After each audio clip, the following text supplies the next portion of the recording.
उप्रेती ब्राह्मणों का उद्भव गंगोली हाट के उपराया गांव से होने के पश्चात जैसे जैसे इनकी संख्या में वृद्धि होती गई, वैसे वैसे ये लोग न केवल कुमाऊं के अन्य राज्यों में जाकर बस गए थे, बल्कि भारत के अन्य राज्यों और नेपाल, भूटान आदि देशों में भी जाकर रहने लगे थे। यहाँ पर विशेष रूप से यह स्पष्ट करना है कि जो उप्रेती ब्राह्मण सन 1539 से पहले तक कुमाऊं के मणकोटी राज्य को छोड़ चुके थे, वे अपने व्यवसाय, सुविधा एवं स्वेच्छा के अनुसार अन्य स्थानों पर जाकर बसे थे।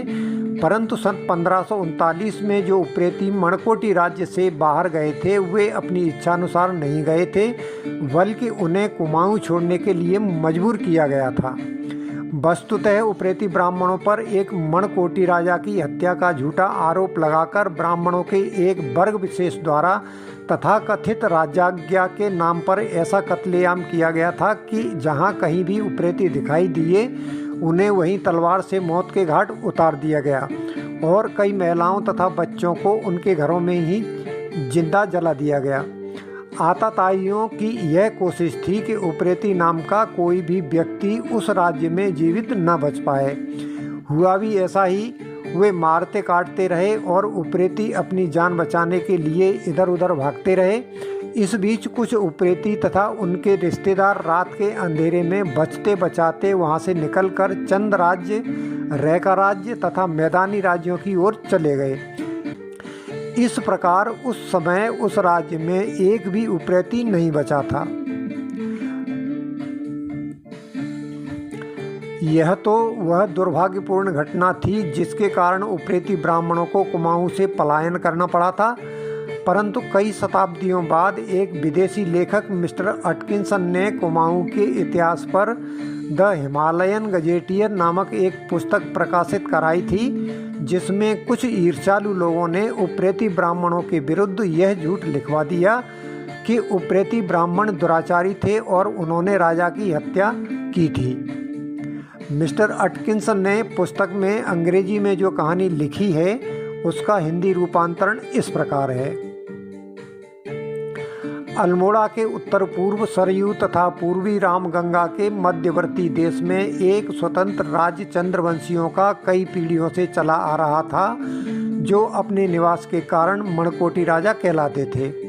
इनका पहला राजा करमचंद बड़ा प्रसिद्ध और प्रतापी राजा था, लेकिन इसने अपने उप्रेती मंत्री इंद्रदेव उप्रेती से घातक वैमनस्य पैदा कर लिया, जिसके फलस्वरूप जब राजा शिकार को गया तो अपने मंत्री की जाति वाले उप्रेतियों से कत्ल करा दिया गया। करमचंद की रानी को पंडित इंद्रदेव उप्रेती मंत्री ने कहला भेजा कि राजा को बाघ ने खा लिया है, अतः उसका दाह कर्म वहीं करा दिया गया है। इस पर रानी को संदेह हुआ और उसने पंत ब्राह्मणों को बुलाकर परस्पर गूढ़ सम्मति करके अपने पुत्र को पंतों की देखरेख में पालन पोषण व शिक्षणार्थ रखकर उप्रेती मंत्री के स्थान पर पंत मंत्री नियत करके उप्रेतियों के कत्लेआम की आज्ञा दे दी। राजाज्ञानुसार पंतों ने उप्रेतियों का वध करना आरंभ किया। बहुत से मारे गए, शेष गंगोली त्याग कर चंद राजा और रैका राजा की शरण में चले गए। इस प्रकार उप्रेतियों की उच्चतम राज सत्ता की इतिश्री हो गई। विडंबना देखिए कि वह विदेशी लेखक तो अपने देश चला गया या मर गया, परंतु उसकी पुस्तक में लिखवाई गई झूठी कहानी अन्य देशी इतिहासकारों, लेखकों के लिए एक आदर्श प्रमाण बन गई। इसलिए आगे चलकर वे अपनी अपनी पुस्तकों में इस कहानी को या तो यथारूप या अपना नमक मिर्च मिलाकर प्रकाशित करवाते रहे। इनमें से कुछ इतिहासकार हैं पंडित छोटेलाल शर्मा गौड़, पंडित ज्वाला प्रसाद मिश्र, पंडित बद्रीदत्त पांडे, श्री राहुल सांकृत्यायन तथा पंडित छोटेलाल शर्मा। उदाहरण के लिए यदि इनमें से पंडित बद्रीदत्त पांडे को लें तो उन्होंने अपनी पुस्तक कुमाऊं का इतिहास में जो कहानी लिखी है वह इस प्रकार है। मणकोटी वंश के मूल पुरुष राजा करमचंद थे। इनके उप्रेती दीवान थे। राजा की मंत्रियों से लड़ाई हो गई। उप्रेती मंत्री ने चल करके राजा को शिकार खेलते हुए जंगल में मरवा दिया और यह प्रकाशित करा दिया कि राजा को बाघ ने मारा है। रानी को इस बात में संदेह हुआ। उसने अपने पुत्र को पंत ब्राह्मणों के सुपुर्द किया और आप राजा की पगड़ी के साथ सरयू गंगा में सती हो गई। सती होते वक्त कहते हैं कि रानी ने शाप दिया कि चूंकि कहा गया कि मेरा पति बाघ से मारा गया है, इससे भविष्य में भी यहाँ पर लोग बाघ द्वारा मारे जाएंगे। गंगोली में अब तक बाघ बहुत होते हैं। किस्सा भी है खत्याड़ी सांग गंगोली बाघ। पंतों ने सती को दिए हुए अपने वचन को पूर्ण किया और करमचंद के पुत्र ताराचंद को गद्दी पर बैठाया। उप्रेतियों की भूमि उप्रेत्यड़ा उर्फ उपराड़ा पंतों को जागीर में मिल गई। सब कारोबार पंतों के हाथ आया। यही दीवान, पौराणिक, वैद्य व राजगुरु हुए। सेनापति पद पर भी इन्हीं में से हुए।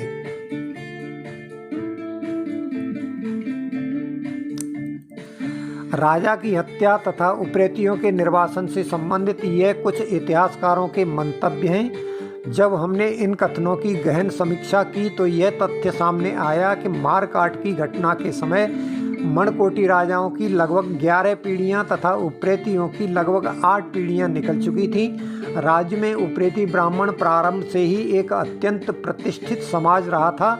आज भी इनकी विद्वता, राज्यनिष्ठा, वीरता, स्वामी भक्ति, विश्वसनीयता, विशाल हृदयता और नीति निपुणता अद्वितीय थी।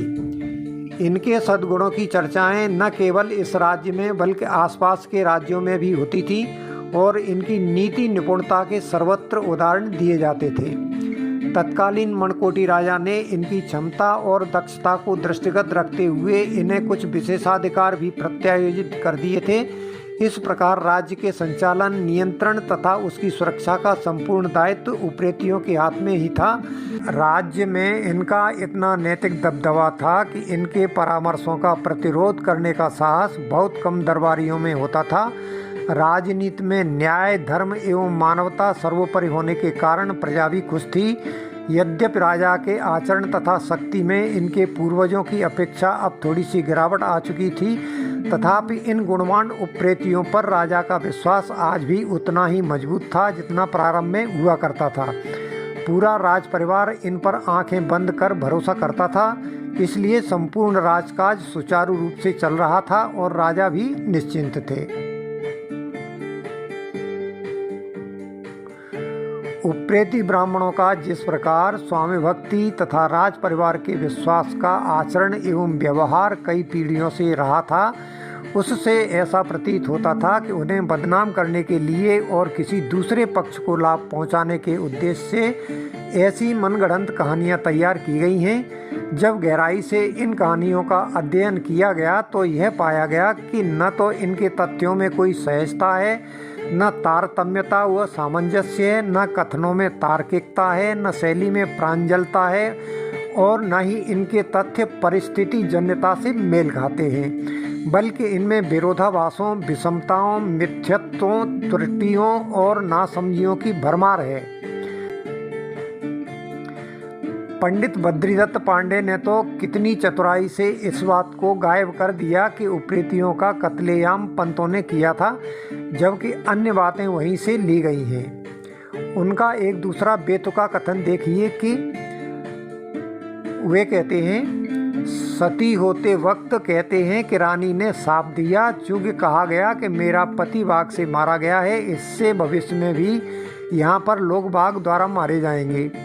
अर्थात रानी ने यहाँ के लोगों को शाप दिया कि यहाँ के लोग बाघ द्वारा मारे जाएंगे।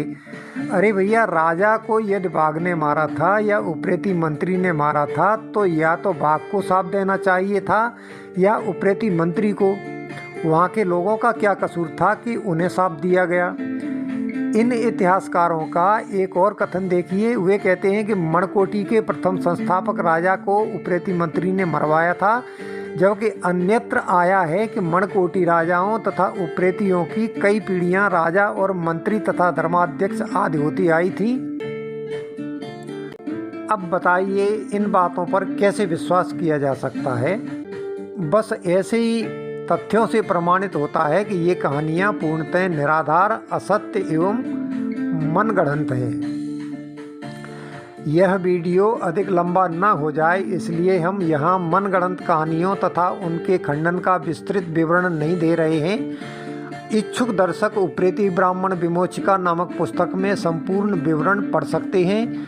यदि वे इस पुस्तक को पढ़ेंगे तो समझ पाएंगे कि उप्रेती ब्राह्मणों के साथ कैसे कैसे अत्याचार किए गए हैं। उपरोक्त तथ्यों को देखते हुए उप्रेती ब्राह्मणों को पूरा आश्वासन है कि उनके पूर्वजों ने ऐसा कोई कृत्य नहीं किया है जिसके लिए उन्हें शर्मिंदा होना पड़े, किसी के सामने सिर झुकाना पड़े अथवा किसी प्रकार की हीन भावना का शिकार होना पड़े।